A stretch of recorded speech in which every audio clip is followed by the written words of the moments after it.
This year, technology is also taking center court as more athletes turn to data and AI to improve their play. We spoke to IBM Senior Vice President Jonathan Adashek and retired American tennis pro Sam Querrey on how IBM's new app is changing the game and coaching, and it's Game, Set, Match.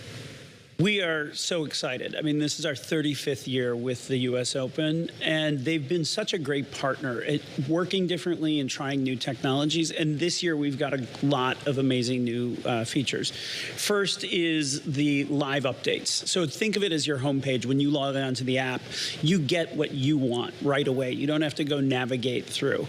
So it really gives you a much more engaging, quick, responsive experience. Then we've got serve quality. Serve quality, usually you've looked at serves and you just... Is this an objective measure? It is data-driven. Okay. It is data-driven. And, you know, Sam was a big server, We're right? going to get his take on this in a minute. And serve quality looks at 21 different points of the body, looking at the limb movement, looking at racket movements, putting that together and getting a serve quality score so that you can really understand, was that person hot? Were they cold? What was going on? More than just how many miles per hour that serve went. Then we've got the match chat feature, which is building on last year, where you could ask a question about what was going on. This allows more natural language processing, but it's also bringing in photos and videos into the answers, which is really a next level of engagement on this. And finally, it's about key moments.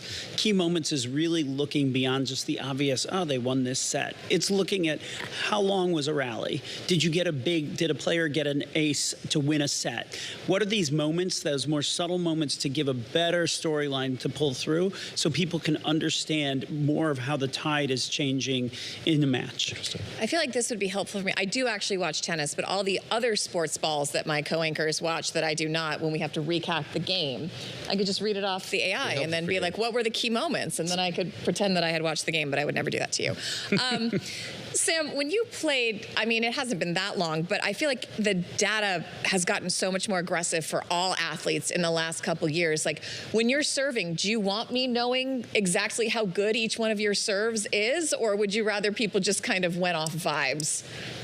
Well, if I'm serving, the opponent, I don't have a choice in what they know. So I think a lot of times it comes down to the coach now. The coach will actually now use the IBM app. They'll go on the app, look at all the data points, and then maybe give their player 2 or 3 obvious points. Because as a player, I can't think about 15 to 20 different things if I'm returning or serving. Right. That's where the coach comes in. If there's data that they can look at that's obvious, they can then give that to the player, and the player can kind of go with those 3 or 4 bullet points. But do you think anything gets lost? I mean, I know that the line calls now are kind of automated. I personally kind of miss people fighting over some of these line calls.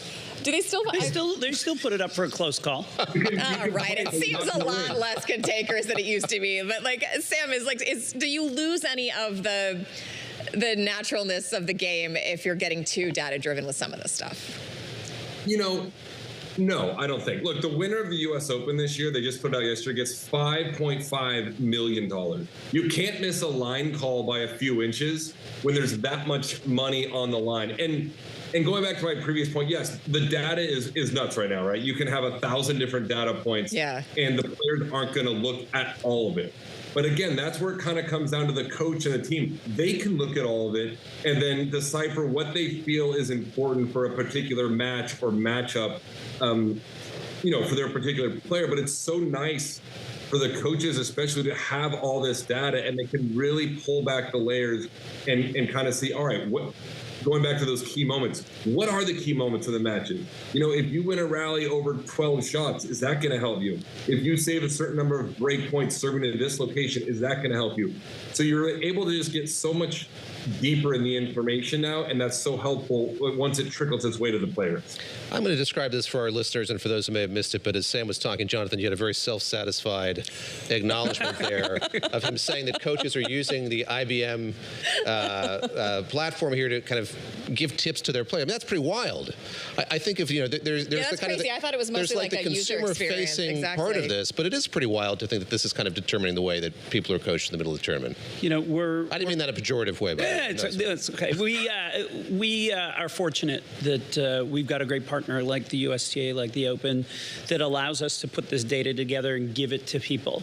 And I think to build on what Sam's talking about, where it also comes in handy is that night after, as they start thinking about who are they playing next. If you win, who are you playing next? Can you go back in and look at how somebody played before?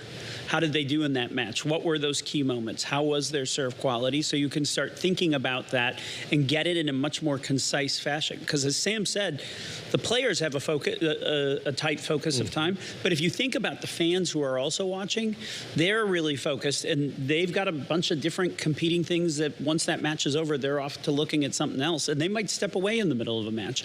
How do you bring them back up to date very quickly with things like match chat and with likelihood to win, which I didn't talk about before, which we've had historically, but now this year, with every point, the likelihood to win will change. So it's a much more dynamic versus just saying at the beginning of a match, so-and-so is going to have an 82%. Based on ranking, whatever. Yep. Yeah. It's kind of a question for both of you, but Sam, I'll start with you. What is the best part about being at the U.S. Open, playing at the U.S. Open? Like, what makes it kind of a singular event? It's those nighttime matches. U.S. Open's known for the night matches, especially sometimes when they trickle into the next day, I guess you would say. It goes into 12:30, 1 a.m. People are 5, 6, 7 honeydeuces deep, and it has an atmosphere and an electricity that is like no other tournament around the world. When you get to play as a player in Arthur Ashe Stadium at night, it feels like you're at a college football event in the South. It is just bigger than life. And so I think if you were to ask the players, where is the best tennis atmosphere in the world?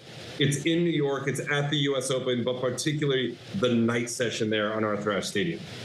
Jonathan, we got about 90 seconds left. I love the excitement and the energy of the Open. I've been fortunate. I've gone to many of the Grand Slams, but that energy of the Open is really unlike anything else I think you see in a lot of different sports, and people just get into it. And as Sam talked about, there are plenty of these matches deeper into the tournament that go deep into the night, early morning hours, and the crowd still is there, and they are engaging, and they love it. And the ability for us to bring that to people, whether you're sitting there or you're watching from home, or you were there and then you left because you got to get up for work the next morning.